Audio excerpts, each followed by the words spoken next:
I think what sets Plymouth College of Art apart is the fact that the way the programmes and the way the teaching is shaped is particular to the idea of realising, thinking through making, and also having a consequence to that making, whether that be a socially engaged project, working with the community, realising how your project might make a difference to people's lives. They're always very encouraging at PCA to embrace play and mark making and seeing where things can take you. I was awarded the VENICE Fellowships by the British Council, so I spent a month undergoing a research project as well as working in a gallery setting at the BIENNALE. It's really extended my networking skills and given me opportunities to make new contacts across the world. So we get students to work and collaborate together to really get an understanding of how it might actually take place when they graduate.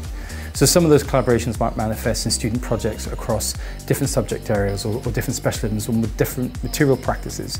But in the broader sense, that actually might be with organisations such as TATE, in particular TATE Exchange, which we're a founding partner for, where students actually get to interact with really large institutions, realise really complex and really meaningful projects, but then also put them in the public sphere. It's a very collaborative atmosphere at PCA, and it feels like as you're walking around, it's sort of people are humming with opportunities. It seems like everyone's looking towards their next big thing, and it's a very exciting place to be. The facilities here at PCA are amazing. We've been able to separate out the material processes. So what that means is the kind of way that students can approach the resources are much more elastic, in the sense that they can actually find the technical expertise or the process, and through that transparency it means students can kind of take a bit of a longer view about how they want to explore. So not only can they explore within the programs themselves, they can actually kind of map their own almost like exponential material journey through the resources in the college. Quite often I will end up going down to the woodworking department to create stretchers, going to textiles to work with screen printing facilities, going to the metalworking workshop. So there's a huge opportunity to